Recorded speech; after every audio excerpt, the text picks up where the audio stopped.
Yalah, bismillahirrahmanirrahim. Assalamualaikum warahmatullahi wabarakatuh.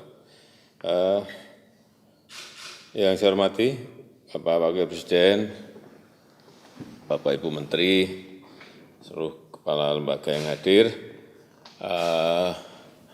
Pagi hari ini rapat terbatas saya ingin mendengarkan laporan dari Ketua Tim Gugus Tugas COVID-19. Yang pertama mungkin yang terkait dengan pembatasan sosial berskala besar.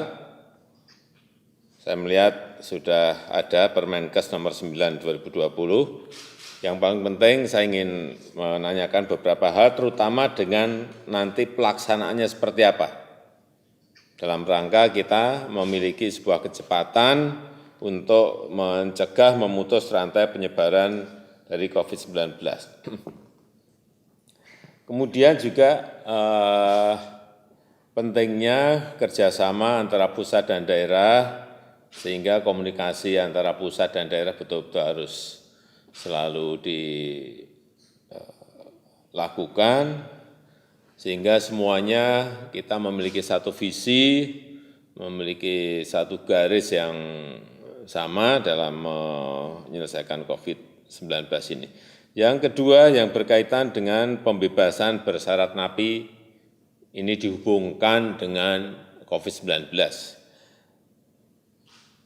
Seperti di negara-negara yang lain, saya melihat misalnya di Iran membebaskan 95.000 napi, kemudian di Brasil 34.000 napi, di negara-negara yang lainnya juga melakukan yang sama. Kita juga minggu yang lalu saya sudah menyetujui ini juga agar ada juga pembebasan napi karena memang lapas kita yang over kapasitas, sehingga sangat berisiko untuk mempercepat penyebaran COVID-19 di lapas-lapas kita.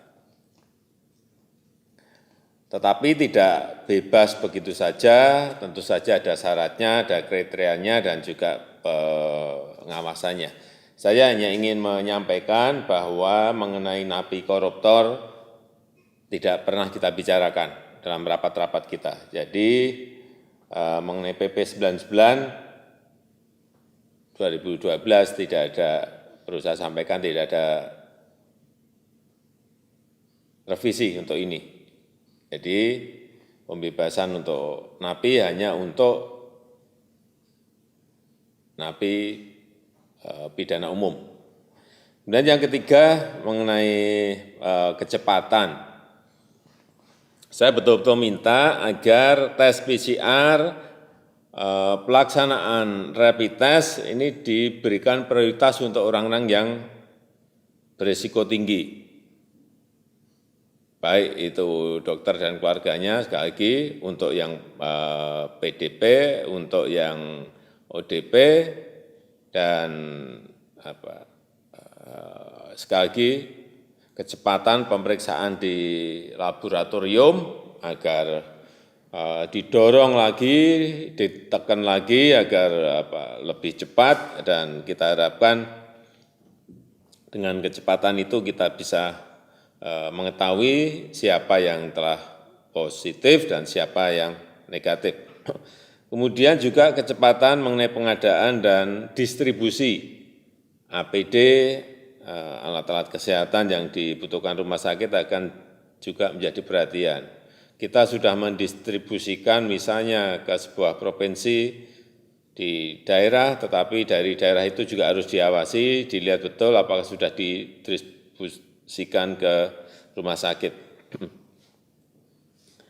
Kemudian karena terakhir saya melihat, membaca bahwa WHO menganjurkan agar semuanya memakai masker.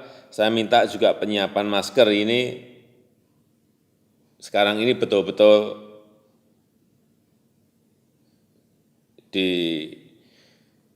disiapkan dan diberikan kepada masyarakat, karena kita ingin setiap warga yang harus keluar rumah itu wajib memakai masker. Karena di awal WHO menyampaikan dulu bahwa yang pakai masker itu hanya yang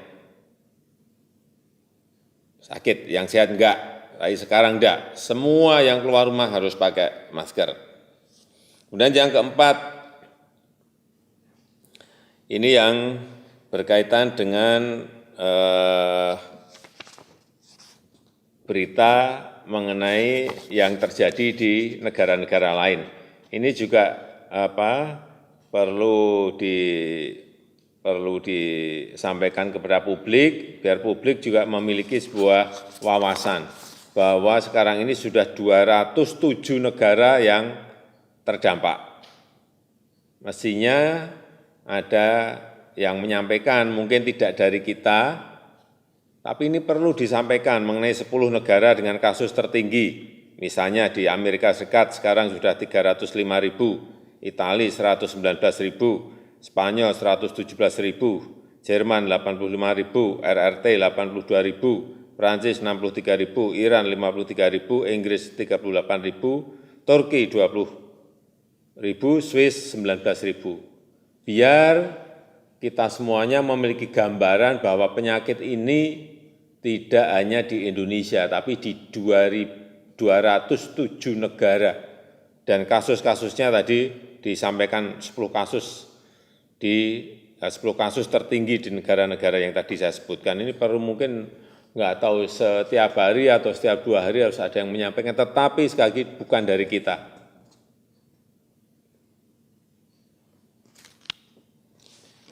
Kemudian yang keempat, saya minta diupdate berapa persen kabupaten, provinsi, dan kota yang telah melakukan kegiatan